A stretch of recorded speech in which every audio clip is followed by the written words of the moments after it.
Meus caros alunos, esta aula foi pensada como uma atividade para compensarmos o feriado do dia 1º de maio. Sei que isso para muitos é um desafio muito grande, afinal de contas teremos uma semana mais curta e aqui está o professor lembrando que a gente tem uma atividade que está prevista para o sábado, e muitos talvez não achem isso uma grande sugestão para o final de semana. No entanto, como vocês vão poder desenvolver ou acompanhar essa atividade na forma de um vídeo, vocês vão escolher o momento em que vocês preferirem assisti-lo, né? Então, o que eu estou já nesse vídeo aqui destacando é que nós faremos algumas gravações para que o vídeo não fique muito pesado, muito grande, e também suponho que isso torne mais fácil o acompanhamento por parte de vocês. Muito bem, vale lembrar que o conteúdo que nós vamos tratar é imprensa, opinião pública e pesquisas de opinião e pesquisas de observação. Entendemos que esse é um tema muito entrelaçado e que merece, de certa forma, que haja destaque para cada uma destas dimensões, né? Então, nós vamos fazer com que em 4 vídeos a gente possa, de uma forma, claro, resumida, para além de um texto que eu também vou deixar para vocês, mas provavelmente não estará ainda disponível antes dessa atividade do sábado, que vocês possam ter mais do que uma visão, né, uma compreensão mais sólida sobre esse tema, ao mesmo tempo que isso permita estabelecer uma boa ligação com todos os conteúdos que formam essa nossa disciplina de formação e desenvolvimento político do Brasil. Pois bem, então, primeiramente, eu, nesse primeiro vídeo, gostaria de, sobre a imprensa, destacar o seguinte: nós podemos olhar para esse tema, para esse sujeito chamado imprensa, da seguinte maneira. Do ponto de vista da sua organização material, quando eu falo organização material, eu estou pensando em todos os órgãos de imprensa. Eu posso pensar em alguma coisa antecedente a isso, e que de certa maneira a gente também gostaria de sublinhar, que é um pouco da origem da imprensa no Brasil e do próprio termo, né, do sentido que o termo adquiriu ao longo do tempo. Eu posso pensar também na imprensa enquanto aquilo que mais tem a ver com a nossa disciplina, que é a sua importância não só na formação política do Brasil, mas como um dos pilares importantes das liberdades, tanto das liberdades individuais quanto coletivas, bem como do regime democrático. Então, acho que essas são coisas que eu gostaria de despertar a atenção de vocês.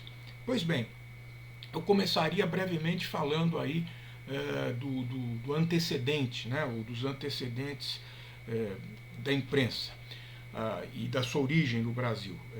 A gente pode situar de forma muito clara a imprensa no Brasil com a chegada da família real. Lembremos, isso tivemos a oportunidade com vocês de examinar na nossa disciplina de introdução à história do Brasil.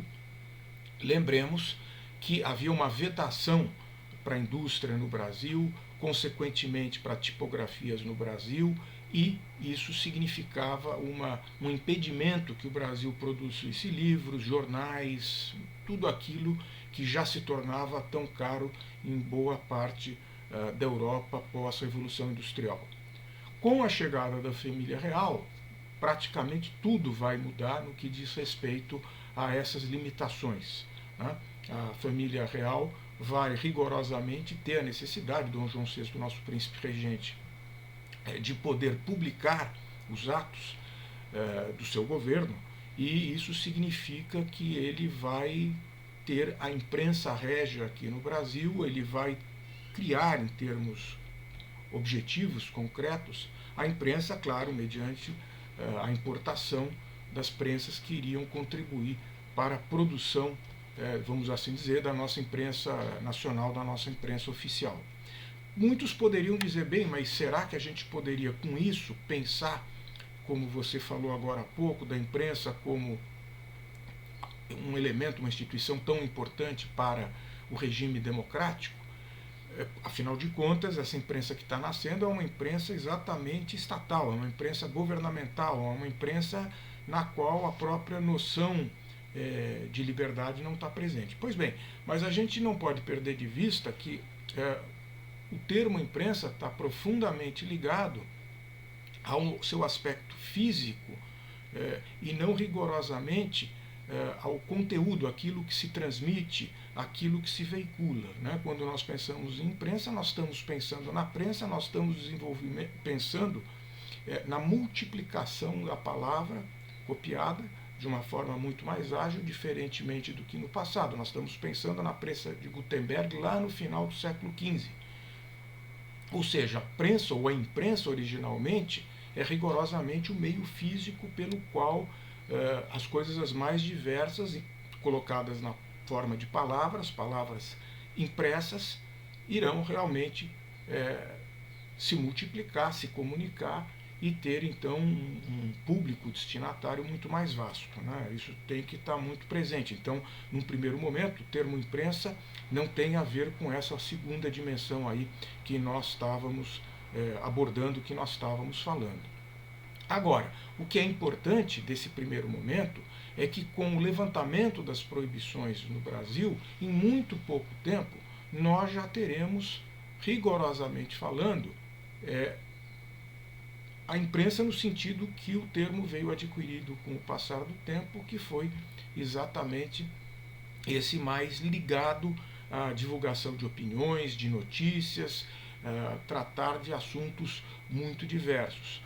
Então, ainda nessa fase do século XIX, quando o Brasil está se tornando um país independente, nós já começamos a visualizar a imprensa nesse sentido, vamos dizer, jornalístico, que será esse outro termo que também para nós vai contribuir para a gente poder entender bem o que nós queremos abordar. E aí, já chamamos a atenção, antes de concluir a gravação desse vídeo, que por vezes a imprensa também é tratada como equivalente a meios de comunicação e mídia. Bem, não me parece exagero dizer que essa equivalência é, de certa maneira, desmedida. A imprensa ela é rigorosamente um meio de comunicação, ela é rigorosamente uma mídia, um modo pelo qual se comunicam ideias, notícias, enfim, as coisas as mais diversas. Porém, apenas um meio de comunicação. Então, quando nós usamos, como vimos muitas vezes, constatamos, um uso um tanto quanto abusivo, como se referindo, na verdade, à imprensa só como meio de comunicação, nós estamos gerando aí uma distorção, nós estamos dando um sentido muito grande. Nós podemos pensar, por exemplo, em coisas que não têm a ver rigorosamente com a imprensa, como, por exemplo, o trabalho de agências de publicidade contribuindo para determinadas organizações empresariais fazerem um trabalho de propaganda dos seus bens comerciais sem se valer daquilo que nós chamamos de imprensa, diretamente com o consumidor, dentro, por exemplo, de estabelecimentos comerciais, como supermercados, departamentos de lojas e outras coisas mais. Né? Então, nesse sentido, não é aquele que nós aplicamos e queremos, obviamente, tratar aqui com vocês. Então, ficam esses contornos gerais, essas vamos assim dizer, advertências primeiras, e esperamos que neste e nos próximos vídeos a gente consiga aí, amarrar todas as pontas e contribuir para que vocês tenham aí um conteúdo sólido, para além do texto, como eu mencionei há pouco, que irei, melhor dizendo, disponibilizar para vocês. Por enquanto é isso aí, até o próximo vídeo. Fique alerta, hein?